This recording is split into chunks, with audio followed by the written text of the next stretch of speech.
Guyonan. Wah.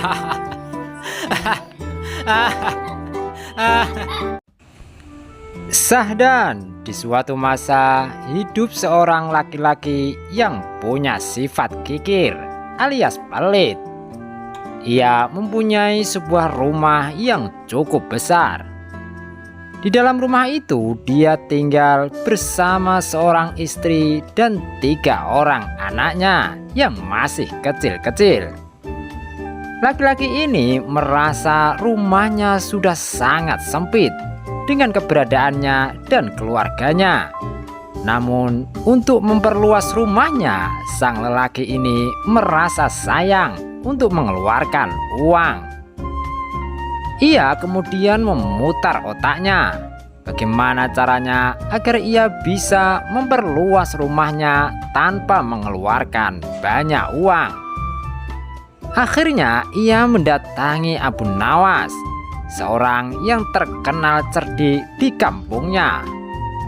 Pergilah ia menuju rumah Abu Nawas.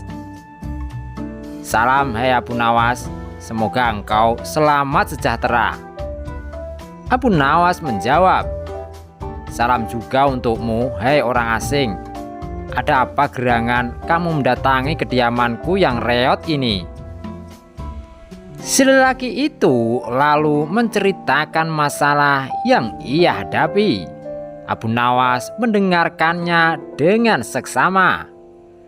Setelah si lelaki selesai bercerita, Abu Nawas tampak terpekur sesaat, tersenyum, lalu ia berkata, "Hai Fulan, jika kamu menghendaki kediaman yang lebih luas, belilah sepasang ayam, jantan dan betina, lalu buatkan kandang di dalam rumahmu.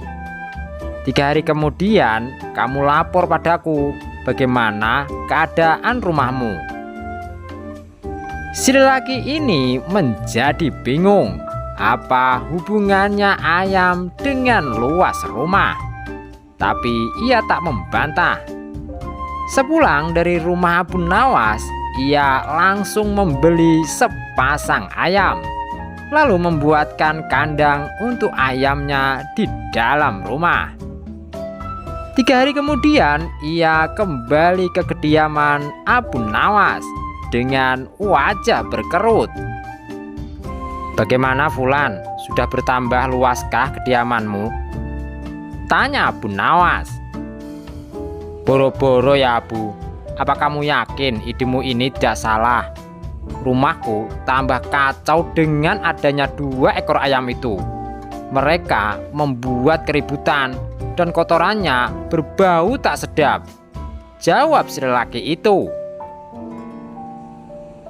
Abu Nawas bertanya lagi, "Kalau begitu, tambahkan sepasang bebek dan buatkan kandang di dalam rumahmu. Lalu kembalilah kemari 3 hari lagi." Si lelaki terperanjat. Kemarin ayam, sekarang bebek. Memangnya rumahnya peternakan apa? Atau jangan-jangan si cerdik Abu Nawas ini sedang kumat jahilnya? Namun seperti saat pertama kali, ia tak berani membantah karena ingat reputasi Abu Nawas yang selalu berhasil memecahkan berbagai masalah. Pergilah ia ke pasar, dibelinya sepasang bebek, lalu dibuatkannya kandang di dalam rumahnya. Setelah 3 hari, ia kembali lagi menemui Abu Nawas. "Bagaimana Fulan, kediamanmu sudah mulai terasa luas atau belum?" tanya Abu Nawas. "Aduh Abu, ampun, jangan kau mengerjai aku lagi. Saat ini adalah saat yang paling parah selama aku tinggal di rumah itu.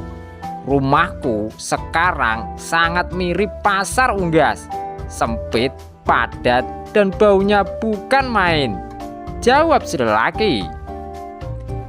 "Wah, bagus kalau begitu.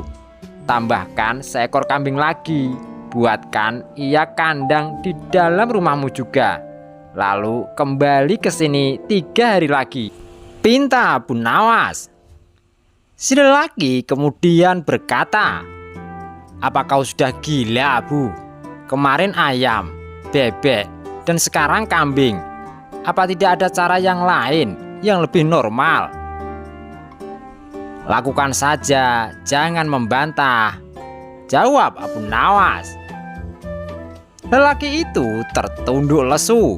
Bagaimanapun juga yang memberi ide adalah Abu Nawas, si cerdik, pandai yang tersohor. Maka dengan pasrah pergilah ia ke pasar dan membeli seekor kambing. Lalu ia membuatkan kandang di dalam rumahnya. 3 hari kemudian dia kembali lagi menemui Abu Nawas. "Bagaimana Fulan? Sudah membesarkah kediamanmu?" tanya Abu Nawas. "Rumahku sekarang benar-benar sudah jadi neraka.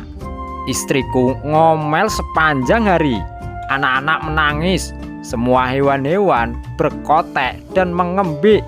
Bau, panas, sumpek, betul-betul parah. Ya Abu, tolong aku.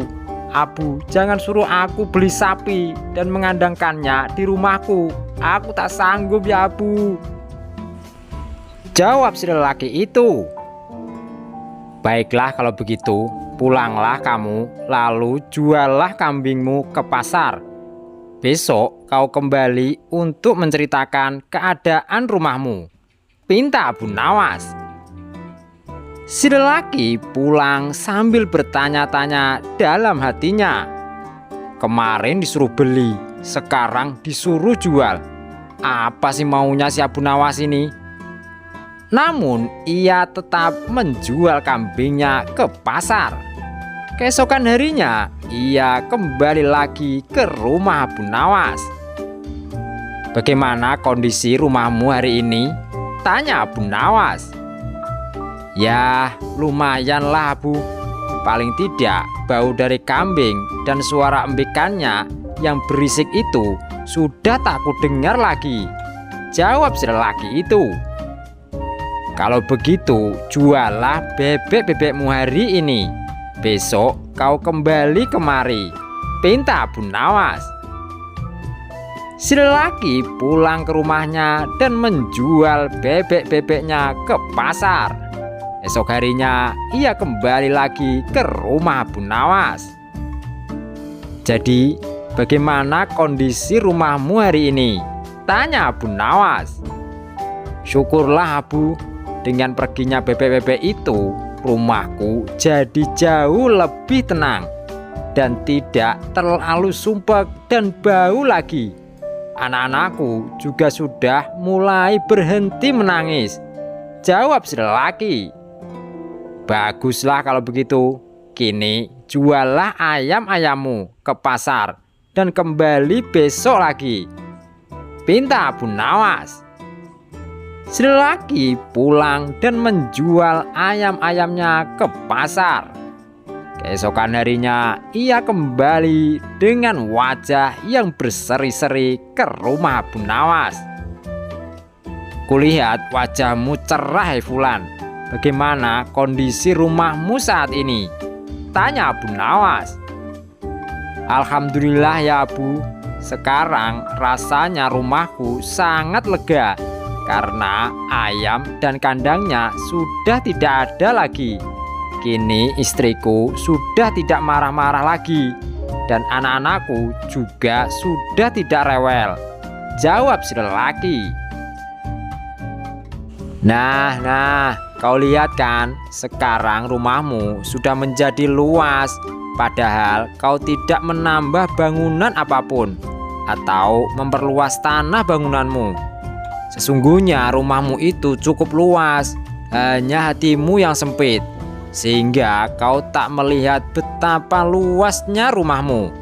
Mulai sekarang kau harus lebih banyak bersyukur, karena masih banyak orang yang rumahnya lebih sempit darimu. Sekarang pulanglah kamu dan atur rumah tanggamu, dan banyak-banyaklah bersyukur atas apa yang diberikan Tuhan kepadamu, dan jangan banyak mengeluh. jawab Abu Nawas. Si lelaki pun termenung sadar atas segala kekeliruannya. Ia terpana akan kecerdikan sang tokoh dan mengucapkan terima kasih pada Abu Nawas. Demikianlah, semoga bermanfaat untuk kita semua. Amin ya robbal alamin. Jangan lupa ya guys untuk like, share, dan subscribe. Semoga bermanfaat. Tamat.